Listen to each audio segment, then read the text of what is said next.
E aí, seus peladeiros, vocês estão bom? Eu sou o Felipe. Eu sou o Alisson e hoje vamos palpitar a 24ª rodada do Brasileirão. Segue com a gente. É isso aí, segue com a gente, deixa aí nos comentários os palpites de vocês. A gente tenta por aqui, vocês aí nos comentários, mas quero. É isso aí, vai na rede social também, dá um apoio pra gente, segue a gente lá e participe aí com a gente. É isso. Isso aí, editor, solta a vinheta.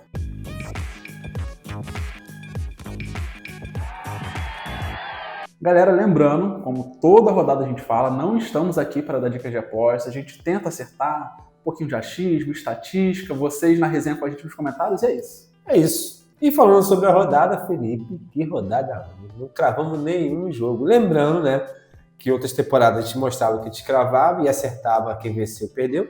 Esse ano não, a gente tá crítico, né? Então a gente só fala dos jogos que a gente crava ali, o resultado correto. Enfim, não veio nada, mas como vocês participam, sempre tem alguém para salvar. E quem salvou dessa rodada, né, foi Jael Carlos aí, mandou pra gente no Instagram. Parabéns, meu amigo, salvou a gente. Tirou onda. Carregou o time nas costas. Lá ele. Lá ele.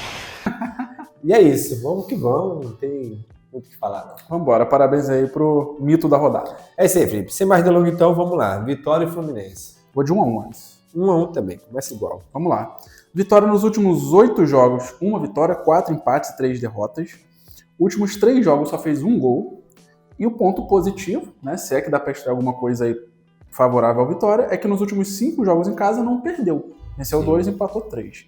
Em 6 dos últimos 8 jogos, sofreu 2 ou mais gols em cada partida. Então o ataque não vem bem, a defesa também não.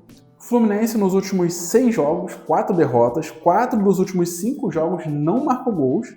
E como visitante aí no Campeonato Brasileiro, 11 jogos, só 2 vitórias. Nos últimos 5 jogos fora de casa no Brasileirão, sofreu 11 gols. Então é um time que tá muito mal, contra o Fluminense que tá num momento ruim e que fora de casa é muito ruim, 1-1. É, cara, eu vou de 1-1 também. Pensei em colocar vitória por vitória, né? Por jogar em casa, essa questão que você falou de ter alguns jogos sem perder, mas não vence, né, cara? Então, essa questão aí de ter muitos jogos sem vencer não me deu confiança. O Fluminense fora de casa não tá muito bem. Então, 1-1, eu acho que é um bom placar. Botafogo e Atlético Mineiro. Botafogo 2-0. 1-0 Botafogo. Vamos lá, Botafogo, eliminações recentes aí, né? Libertadores, Copa do Brasil. No Brasileirão, nos últimos 7 jogos, 3 vitórias, 3 derrotas e um empate, então também não tá embalado. Uhum. Inclusive vem de um jogo aí adiado que, né, que tava vencendo por 3-0, acabou sofrendo empate, então realmente o momento não é dos melhores. Não consegue ganhar uma boa sequência. Nos últimos 5 jogos aí em casa no Brasileirão só venceu 1, que sempre foi mais forte, né? Sofreu gol nos últimos 4 jogos em casa no Brasileirão. Enfim, o momento do Botafogo não é bom. Mas pega o Atlético, que vem a 6 jogos sem vencer, com 4 derrotas e 2 empates. Essas 4 derrotas sem nem fazer gols. E no Brasileirão, nos últimos 6 jogos fora, 5 derrotas e empate. Então, por ser o Atlético Mineiro, eu vou por esse momento, né? Do Atlético, Botafogo 2-0. É isso, cara. Você falou tudo. Eu vou de Botafogo 1-0, por isso que eu coloquei 1-0. Eu acho que o momento do Botafogo não é dos melhores, principalmente se depois desse jogo adiado, aí a pressão em cima do técnico começa a ficar alta. E o Atlético Mineiro, né, cada vez mais chegando mais perto da zona de rebaixamento, e o jogo fora de casa também não está na sequência muito boa. 1-0 Botafogo. Vamos lá, Ceará e Bahia. Vou de Bahia 1-0. Bahia 1-0 também. Vamos lá. Ceará 4 jogos sem vitória, com 3 derrotas e um empate. Só 1 gol feito nos últimos 4 jogos. Nos últimos 5 jogos, a média é muito baixa de gols por partida. Né? Não faz gol, mas também não sofre muitos gols. 4 derrotas nos últimos 6 jogos em casa no Brasileirão. E 4 dos últimos 6 jogos em casa no Brasileirão também não fez gols. Bahia, 2 derrotas seguidas, mas segue na briga ali para voltar ao G4 Brasileirão, né? Que é o campeonato que o Bahia realmente cresceu demais. E das 10 vitórias aí, ponto negativo para esse jogo, das 10 vitórias que tem no Brasileirão, só 3 foram como visitante. A maioria das vitórias em casa, mas por pegar o Ceará, 1-0 Bahia. É isso, o mesmo pensamento que você. Ceará foi uma fase muito ruim, conseguiu empate lá em São Januário no último minuto, pode ter dado ali uma animação pro time, mas realmente a fase do Bahia é muito melhor, apesar do Bahia ter perdido pro Cruzeiro também, que foi um jogão, né? O Cruzeiro aí vai brigar pela liderança, pelo título. Então, vou de Bahia, mesmo sendo fora de casa, 1-0. Palmeiras e Fortaleza. Esse eu vou de Palmeiras 3-0. Palmeiras 2-0. Vamos lá, Palmeiras 8 jogos sem saber o que é perder, com 6 vitórias e 2 empates. No Brasileirão são 10 jogos sem derrota. Em casa no Brasileirão são 5 vitórias seguidas, com 13 gols feitos. Fase maravilhosa, né? Bem na Copa, na Libertadores no caso, bem no Brasileirão. Fortaleza voltou a vencer na última rodada, porém, né, se a gente pegar o histórico geral, são só 2 vitórias nos últimos 20 jogos. Né? 10 vitórias, ou melhor, 10 jogos, 10 vitórias, quem dera, né? O Fortaleza.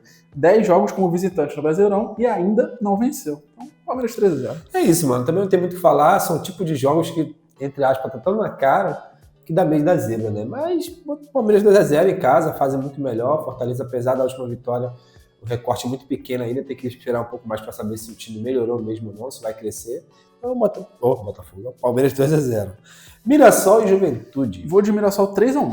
Mirassol 2-1. Beleza, Mirassol 3 vitórias seguidas, né? Sem contar esse jogo adiado, que não faz parte das últimas rodadas.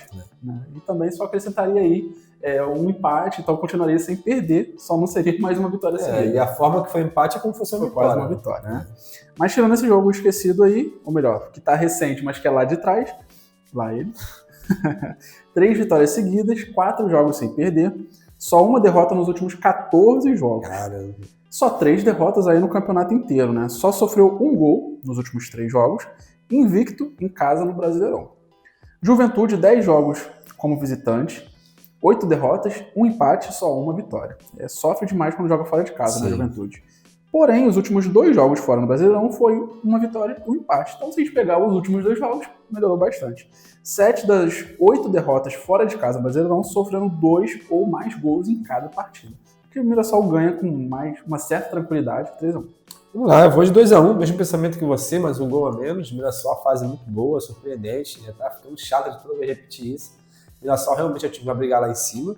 E pega o Juventude, que tem um recorte legal agora, começou a melhorar seu futebol, voltou a vencer, mas ainda não é time para vencer o Mirassol na casa do Mirassol. Essa frase vai zicar.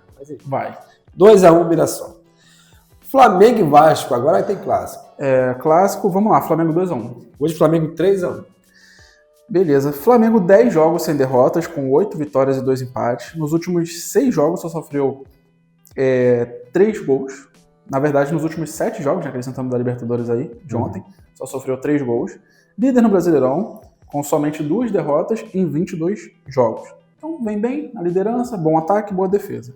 Pega o Vasco, que teve a animação ali da classificação da Copa do Brasil, mas no Brasileirão não conseguiu ainda repetir essa animação, não conseguiu embalar. Últimos 5 jogos aí do campeonato, 2 derrotas, 1 empate, 2 vitórias. Não consegue uma boa sequência. Nos últimos 3 jogos, gols para os dois lados. Uma coisa que tem acontecido com frequência. E nos últimos 3 jogos aí do Brasileirão, a média tem sido alta de gols, né? Tem feito gols, sofrido bastante gols. E aí um detalhe importante, nos 4 confrontos diretos que eles tiveram esse ano, foram 3 vitórias do Flamengo e 1 empate. O Flamengo no histórico tá bem, 2-1. É isso, mano. Valou tudo. Hoje Flamengo 3-1 pelo mesmo fator. O Flamengo em casa, no Maracanã, né? Joga muito bem, toma poucos gols e o ataque também é muito forte. E o Diniz também, aquela tática meio kamikaze, faz muito gol, mas também leva muito gol. E contra o Flamengo, acredito que essa pressão alta pode dar facilidade ao Flamengo, né, com seus jogadores rápidos ali, bons. Então, eu acredito que vai ser 3-1, mas um jogo bem movimentado. Inter e Grêmio. 1-1. 2-1 Inter. Beleza. Inter 5 derrotas nos últimos 6 jogos, últimos 3 jogos, gols para os dois lados. Últimos 4 jogos em casa no Brasileirão, só venceu 1. Caramba. O momento não é bom. Grêmio, 3 jogos sem vitória, só fez 1 gol nesses últimos 3 jogos. No Brasileirão, só 1 vitória nos últimos 6 jogos. E só 2 vitórias em 11 jogos, né, que teve até então como visitante no campeonato.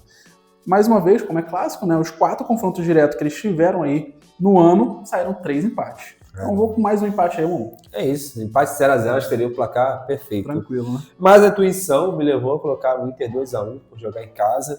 De repente esse jogo aí, se não me engano, acho que é a torcida única lá no Gauchão, não sei se é, não lembro. Mas a questão do jogar em casa, pra mim, acho que sai um pouquinho aí dessa zona de equilíbrio. Então, Inter 2-1. Vamos ver o que vai dar, né? Sport e Corinthians. Corinthians 2-1. Corinthians 2-1 também. Sport, lanterna, saiu com somente 1 vitória no campeonato. Essa única vitória, por incrível que pareça, foi como visitante, né? Como mandante, em 10 jogos aí, são 5 derrotas e 5 empates. 8 gols feitos e 16 gols sofridos. Corinthians, os últimos 5 jogos aí foram 4 vitórias e 1 empate. 3 desses últimos 4 jogos sem sofrer gols. E venceu os últimos 2 jogos como visitante. Normalmente se sai melhor em casa, mas no recorte recente, né? Tem se saído bem fora também. Então, Corinthians 2-1. É isso, mesmo pra cá, mesmo pensamento. O Sport realmente em casa, fora, não vem conseguindo ter bons resultados. O Corinthians no recorte aí, nos últimos recortes aí, tá muito bem. Até fora de casa vem com vitórias seguidas, então 2-1 Corinthians, mas acho que leva gol também. Santos e São Paulo. 1-1, Alisson. Esse eu vou de 1-1. Beleza, vamos lá. Santos, últimos 4 jogos, 2 derrotas e 2 empates. Não fez gol em 3 dos últimos 4 jogos. O ataque está com muita dificuldade. E nos 10 jogos aí que teve como mandante no campeonato, só venceu 3. São Paulo, 3 derrotas nos últimos 14 jogos. Apesar de vir de derrota na Copa, mas né, no histórico geral, vem bem pra caramba, sem derrotas. No Brasileirão só perdeu um dos últimos 10 jogos, melhor ainda quando a gente vai pro Brasileirão, né? E vem aí, desses últimos 10 jogos que não perde no Brasileirão, são 7 vitórias, 2 empates e 1 derrota. Então, além de não perder, é bem mais vitórias do que empate, né? Porém, das 9 vitórias que tem no campeonato, 7 foram como mandante. Um ponto importante aí. E, mais uma vez, com mais um clássico na rodada, 2 confrontos diretos que tivemos esse ano entre eles, 1 vitória para cada lado e a vitória sempre do lado mandante. Vou de 1-1, mesmo assim. Show, mano. É um clássico bem difícil de palpitar, né? O Santos sempre teve a sua casa aí como um fator positivo, mas esse ano até em casa também tem dado alguns moles, o ataque vem mal, como você falou. E o São Paulo, apesar do momento ser muito bom, fora de casa ainda não dá aquela confiança toda. Enfim, eu acho que o empate seria um bom resultado para o São Paulo e um mau resultado para o Santos. Eu acho que é isso que vai acontecer. Para fechar, Cruzeiro e Bragantino. Cruzeiro 3-0. Ah, que vontade de colocar 4-0, mas eu vou de Cruzeiro 2-0. Beleza. Cruzeiro 6 jogos sem perder, 5 vitórias seguidas, 4 dessas 5 vitórias seguidas marcando 2 gols, pelo menos, né, em cada partida. Segundo lugar no Brasileirão, firme e forte ali brigando pelo título. Em casa, no campeonato, nos seus 12 jogos foram 9 vitórias, 1 empate, só 2 derrotas. Pega o Bragantino, que nos últimos 12 jogos só venceu 1, perdeu 9. Nos últimos 3 jogos tiveram gols para os dois lados. Então, mesmo perdendo, sempre faz seus golzinhos. Pelo menos nos últimos 3, né? E nos últimos 5 jogos fora, no Brasileirão, foram 5 derrotas com 11 gols sofridos e 3 gols feitos. Então a receita tá aí, né? Chance de goleada, mas tudo pode acontecer. Mesmo assim, 3-0 Cruzeiro. É isso, mano. 2-0 Cruzeiro em casa, super favorito. Bragantino. Se fosse o Bragantino no começo do campeonato, poderia colocar o placar, mas geralmente a fase do Bragantino não é muito boa. E o Cruzeiro, né, tá em 20 e pouco aí, então 2-0, não tem muito o que falar. Então é isso. Galera, não esquece, reforçando, né? Participa aí com a gente. A resenha só faz sentido porque a gente, né, comenta por aqui e vocês aí com a gente. É isso aí. Lembrando que se você cravar 3 ou mais jogos, manda lá no Instagram que a gente vai falar seu nome aqui e você vai ficar todo satisfeito. É isso aí. Valeu.